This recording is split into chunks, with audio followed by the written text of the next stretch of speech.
नमस्ते। आज हम एक बहुत ही गहरे और सच कहें तो लाइफ चेंजिंग सफर पर निकलने वाले हैं। आज की इस प्रस्तुति में हम श्रीमद् भगवद गीता के 18 अध्यायों और 700 श्लोकों के उस विशाल ज्ञान को डिकोड करेंगे, एक ऐसे रोड मैप के रूप में जो आज की मॉडर्न लाइफ के लिए बिल्कुल परफेक्ट है। ये कोई साधारण फिलॉसफी की क्लास नहीं होने वाली। ये तो इंसान की परेशानियों, संघर्षों और सफलता के हर पहलू को समझने का एक सीधा और प्रैक्टिकल तरीका है। तो चलिए, बिना किसी देरी के सीधा मुद्दे पर आते हैं और इस ज्ञान के सागर में गोता लगाते हैं। इस पूरे सफर को हमने 6 मुख्य पिलर्स में बांटा है। पहला, यूनिवर्सल ट्रूथ यानी सार्वभौमिक सत्य और आत्मध्यान। दूसरा, कर्म योग का सर्वोच्च मार्ग। तीसरा, आंतरिक शक्ति और मानसिक शांति। चौथा, रिश्तों में निस्वार्थ प्रेम। पांचवां, जिंदगी की चुनौतियों से पार पाना। और आखिर में, जीवन का परम लक्ष्य। बस यही वो 6 पिलर्स हैं जो इंसान की हर मुश्किल का हल दे सकते हैं। चलिए, इस ब्रह्मांडीय समझ से लेकर आत्मनियंत्रण तक के सफर को एक एक करके समझते हैं। भाग 1, सार्वभौमिक सत्य और आत्मज्ञान। इसकी शुरुआत एक बहुत ही बड़े, कह सकते हैं कि एक कॉस्मिक नजरिए से होती है, क्योंकि इसके बिना बाकी सब कुछ अधूरा सा है। ये हिस्सा उस आध्यात्मिक जागृति की नींव रखता है जहां हम हर चीज में ईश्वर की मौजूदगी को पहचान सकें। सबसे पहले मूल ग्रंथ के इस परम सत्य पर जरा गौर करें। श्री कृष्ण कहते हैं कि वे सभी प्राणियों के हृदय में स्थित आत्मा हैं। वही शुरुआत है, मध्य हैं और अंत भी हैं। अब इसका मतलब क्या है?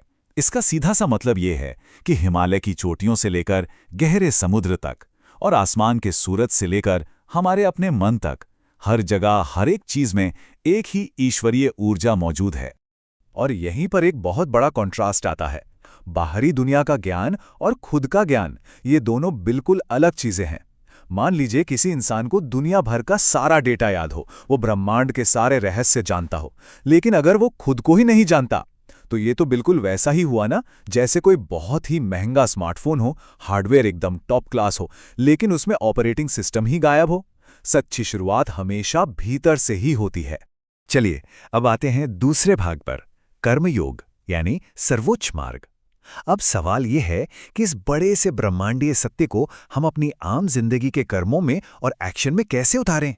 ईश्वर तक पहुंचने के लिए मूल रूप से 3 रास्तों का जिक्र किया गया है: ध्यान योग, ज्ञान योग और कर्मयोग। ये तीनों ही रास्ते इंसान को अध्यात्म की ऊंचाई तक ले जाते हैं। लेकिन इनमें से एक रास्ता ऐसा है जो हम सभी के लिए, पूरी मानवता के लिए सबसे ज्यादा अहम और प्रैक्टिकल है, और वो है कर्मयोग। ये बिना किसी शक के सर्वोच्च मार्ग है। कर्मयोग का सीधा सा मतलब है बिना किसी स्वार्थ के अपना काम करना, जहां इंसान की भलाई सबसे ऊपर हो और काम के नतीजे या फल से कोई लगाव ना हो। सबसे दिलचस्प बात तो ये है कि जो लोग पूरी तरह से जागरूक हो चुके हैं, उन्हें भी दुनिया का बैलेंस बनाए रखने और दूसरों के लिए एक मिसाल कायम करने के लिए लगातार अपने कर्म करते रहने चाहिए।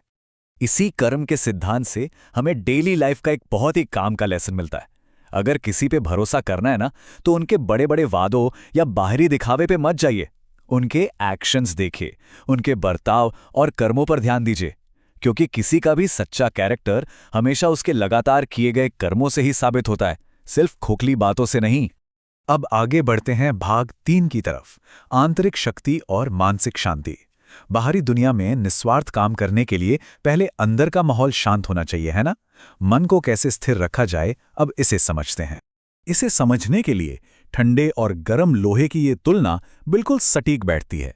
ठंडा लोहा अपनी जगह पर एकदम मजबूत और अडिग रहता है, बिल्कुल एक शांत मन की तरह, जो हमारी असली ताकत है। लेकिन जरा सोचिए, जब लोहा गर्म होता है, यानी जब मन गुस्से से उबल रहा होता है, तो क्या होता है? वो कमजोर पड़ जाता है, और तब बाहरी परिस्थितियां उसे बड़ी आसानी से किसी भी सांचे में ढालकर उसका इस्तेमाल कर सकती हैं। तो जब जिंदगी में कोई बहुत बड़ा तूफान आता है, तो इंसान को बचाता कौन है? स्रोत हमें ये 7 अचूक गुण बताता है: ज्ञान, विनम्रता, बुद्धि, भीतर का साहस, अच्छे कर्म, सच बोलने की आदत और आस्था। बस ये 7 गुण वो अभेद्य ढाल हैं जो इंसान को बुरे से बुरे वक्त में भी कभी टूटने या बिखरने नहीं देते, बिल्कुल एक मजबूत शील्ड की तरह। और कई बार इस आंतरिक शक्ति का सबसे बड़ा सबूत होता है बाहर की एकदम गहरी शांति। जी हां, क्योंकि चुप रहने से बड़ा कोई जवाब नहीं होता। मौन की अपनी एक अलग ही गहरी ताकत है। और बिल्कुल वैसे ही माफ कर देने से बड़ी कोई सजा नहीं है, किसी को क्षमा करने का मतलब सिर्फ उसे छोड़ना नहीं है, बल्कि खुद अपनी आत्मा को उस भारी गुस्से और नफरत के बोझ से आजाद करना है। अब आते हैं भाग 4 पर, रिश्तों में निस्वार्थ प्रेम। एक शांत और स्थिर मन का असर सिर्फ खुद तक सीमित नहीं रहता, बल्कि यह तय करता है कि हम दुनिया और समाज के साथ कैसे जुड़ते हैं। हम लोग अक्सर ऐसे रिश्तों में उलझ जाते हैं जो सिर्फ ईगो और कुछ शर्तों पर टिके होते हैं। ऐसे रिश्ते अंत में सिर्फ रुलाते हैं और इंसान को अंदर से कमजोर कर देते हैं। इसके एकदम उलट, जो सच्चा और निस्वार्थ प्रेम है, वो पाने का नहीं, बल्कि देने और सेवा करने का नाम है। जहां बिना शर्त वाला प्यार होता है ना, बस वहीं असली खुशी और गहरी शांति पनपती है। लेकिन यहां एक बात बिल्कुल साफ कर लें, रिश्तों में निस्वार्थ होने का मतलब कमजोर होना बिल्कुल नहीं है। बाउंड्री सेट करना बहुत जरूरी है। जो इंसान धोखा दे, उससे दूर हो जाना चाहिए, और जहां सम्मान ना हो वहां तो कभी रुकना ही नहीं चाहिए। सिर्फ किसी का रुतबा देखकर उसके आगे सिर झुकाना असल में कायरता है। अपने आत्मसम्मान की रक्षा करना हर इंसान का फर्ज है।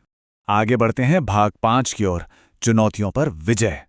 अब जिंदगी के इस लंबे सफर में मुश्किलें, असफलताएं और मन के तूफान तो आएंगे ही।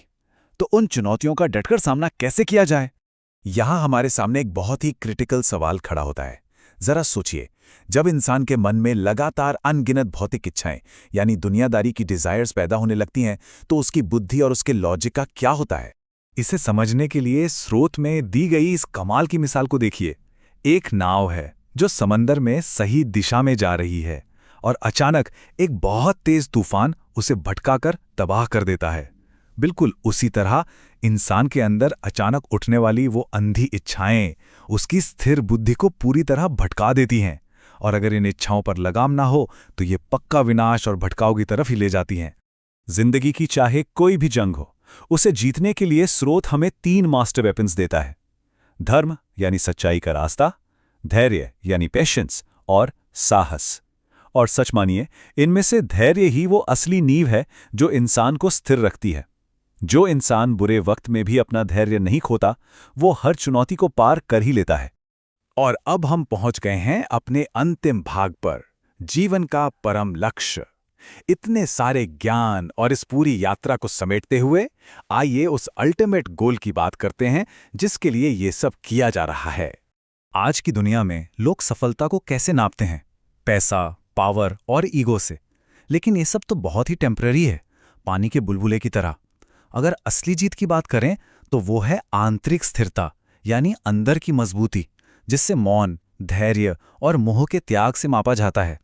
बाहरी जीत भले ही दुनिया की नज़रों में आपको बड़ा बना दे, लेकिन जो अंदर की स्थिरता है ना, वो आपको सचमुच अजेय बनाती है।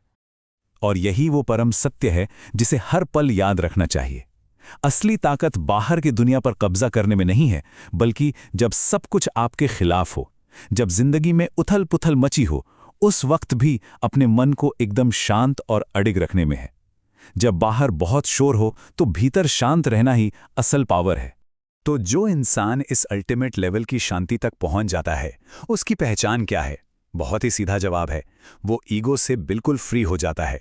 वो सुख और दुख दोनों को एक तराजू में तौलता है। वो अकेलेपन से घबराता नहीं, बल्कि उसे अपनी ताकत बनाता है।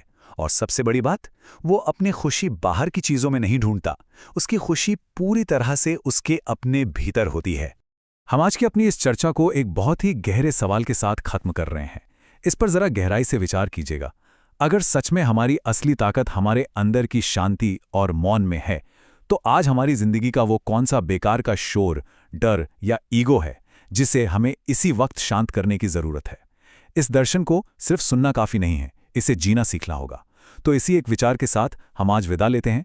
इस पूरी प्रस्तुति में हमारे साथ जुड़े रहने के लिए बहुत बहुत धन्यवाद।